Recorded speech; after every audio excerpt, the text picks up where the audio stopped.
আজকে যে ৯টার সময় থেকে কর্মসূচি, আপনাদের কি কর্মসূচি, যে পাল্টাপাল্টি কর্মসূচি সম্পর্কে বা আমল সম্পর্কে আপনি কি বলবেন?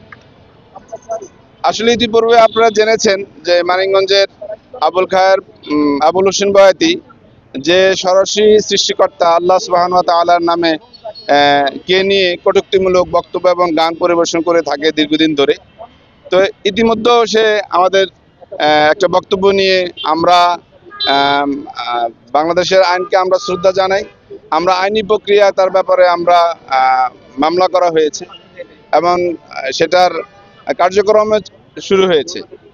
আমরা সর্বোচ্চভাবে আমরা আজকে যে কর্মসূচি দিয়েছি, আমরা দেখতে পাচ্ছি যে এই মামলাকে মানে দুর্বল করে দেওয়ার জন্য মানিকগঞ্জের কথিত কিছু মানুষ আবার এই মামলার বয়াতির পক্ষ নিয়ে তারা রাজপথে নামতে চায় এবং তারা নেমেছে।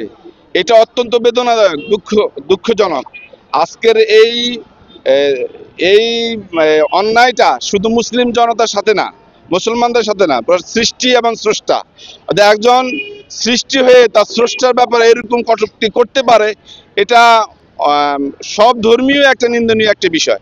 সুতরাং আমরা যাতে করে এই ধরনের অপরাধমূলক ব্যক্তিদের, অপরাধকারী ব্যক্তিদের সর্বোচ্চ শাস্তি হয় বাংলাদেশের, সেই আশা ব্যক্ত করি।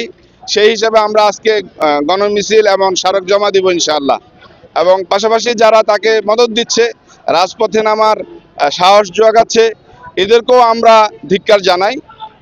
আমরা তার সর্বোচ্চ দাবি মানে শাস্তি দাবি করি। সম্পর্কে যে কটূক্তি করেছে, যে কুরুচিপূর্ণ বক্তব্য দিয়েছে আমাদের বাউল শিল্পী আবুল সরকার, কিন্তু ইতিমধ্যেই আমরা দেখেছি এদেশে হাজার হাজার তৌহিদি জনতা বিক্ষোভে ফেটে পড়েছে। যতক্ষণ পর্যন্ত এই নাস্তিক কুলাঙ্গার এই বাউল শিল্পী আল্লাহর কাছে তওবা না করবে এবং দেশবাসীর কাছে ক্ষমা প্রদর্শন না করবে, এবং ততক্ষণ পর্যন্ত এই তৌহিদি জনতা তারা মানে ঘরে ফিরে যাবে না। এবং আমরা আইনের কাছে এবং সর্বোচ্চ শাস্তি কামনা করছি। এর সর্বোচ্চ শাস্তি না হওয়া পর্যন্ত এই তৌহিদি জনতা ঘরে ফিরে যাবে না। এই জন্য দেশবাসীকে, আপনাদের মধ্যে দেশবাসীকে জানাতে চাই, যেহেতু মানে এত দৃষ্টতাপূর্ণ একটা বক্তব্য দিয়েছেন, আপনার ইতিমধ্যে ভিডিওর মাধ্যমে প্রকাশ পেয়েছে যে আল্লাহকে নিয়ে যে কুরুচিপূর্ণ বক্তব্য দিয়েছে, যতক্ষণ পর্যন্ত এই বক্তব্য থেকে তারা তওবা না করবে, আল্লাহর কাছে ক্ষমা প্রদর্শন না করবে, দেশবাসীর কাছে ক্ষমা না চাইবে, ততক্ষণ পর্যন্ত এই তৌহিদের আন্দোলন থেমে থাকবে না। আমরা দেশবাসীকে আশ্বস্ত করতে চাই, আপনারা আইন শৃঙ্খলা রক্ষায় আপনারা সহযোগিতা করবেন, নিজের হাতে আইন তুলে নেবেন না।